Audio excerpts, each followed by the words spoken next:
welcome to Rightly Dividing the Word of Truth Church.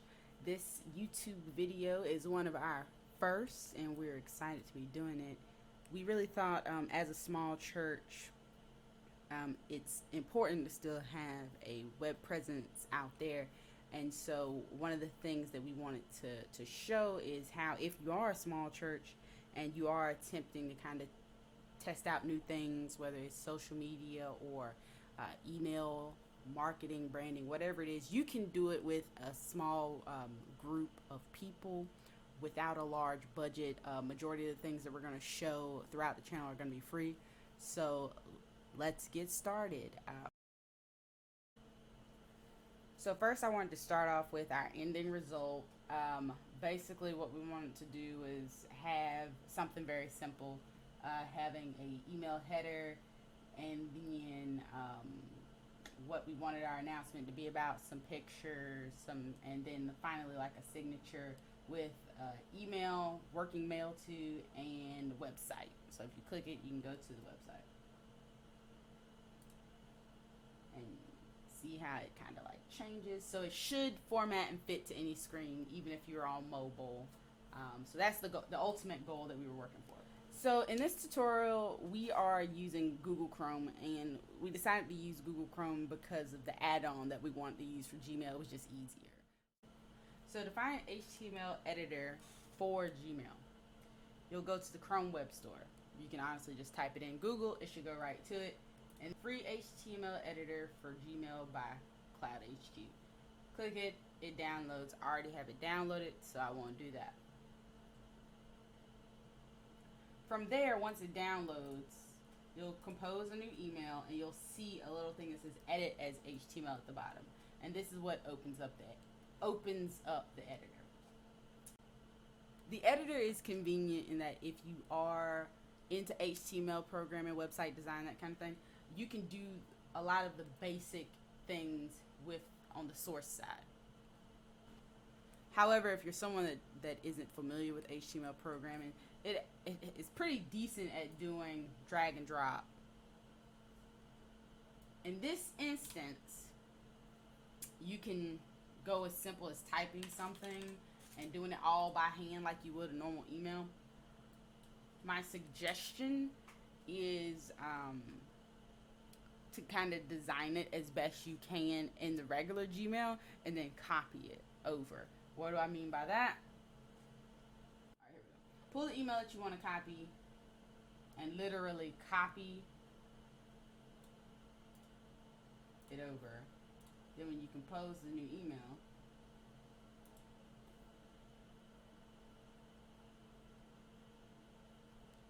paste it in the design section. So it's already, you see how it put it in a table? Well, this is like your basis. I think it's the easiest way, especially for someone who doesn't really understand programming. And then from there, you're basically going to copy what you want out. So, alrighty, Control C for copy, paste. The words I put in a separate table. So I'll go to tools, nope, I'll go to table, insert, and then copy and paste the words separate.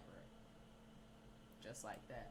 The reason I do that is because for some strange reason, if you attempt to format the table and you try to do like one side, I'll use red, actually not red, I'll use blue.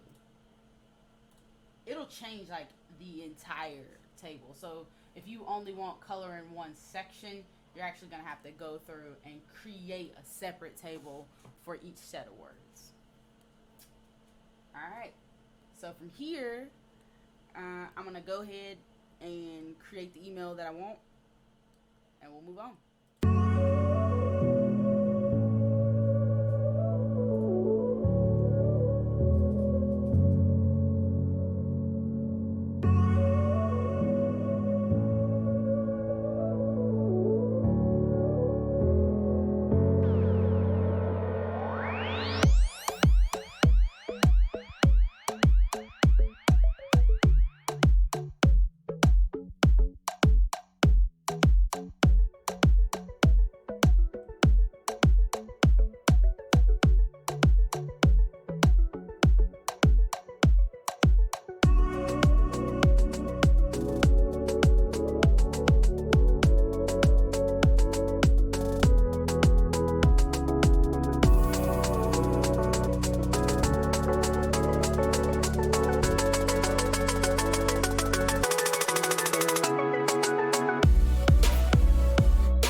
myself, oh, you know what, I can just go ahead and I can send this off to my mailing list.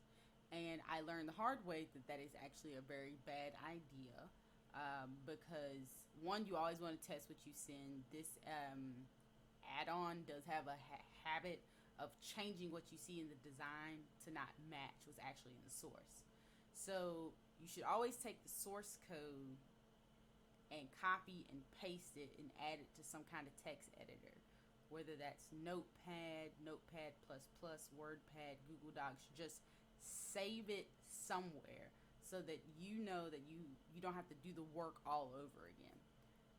And what I ended up doing is I did not save the source code after I tested an email, and I just decided I was going to make the changes that I wanted to make and blast my, new email out. So,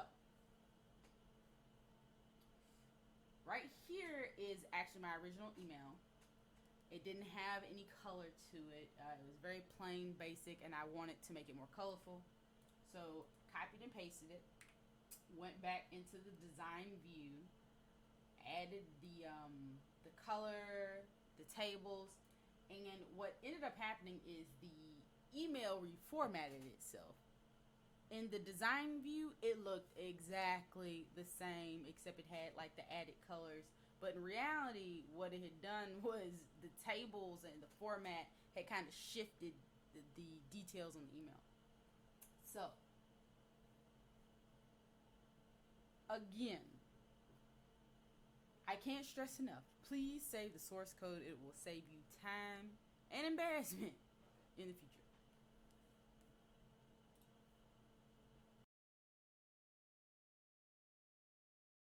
Alrighty, and then from there, close the editor.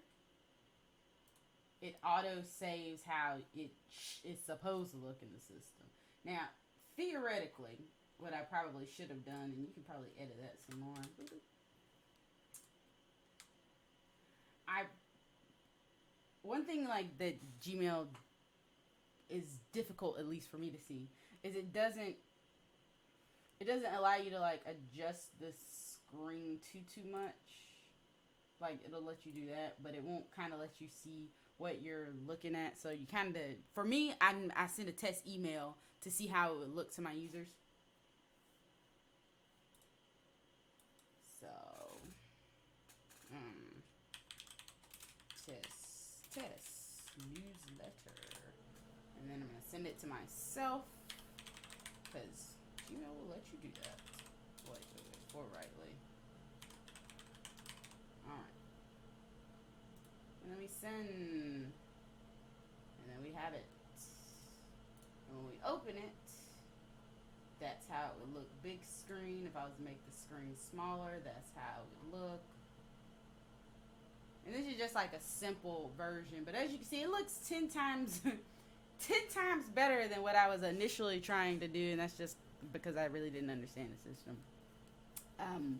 But again, thank you for taking the time to watch our short video.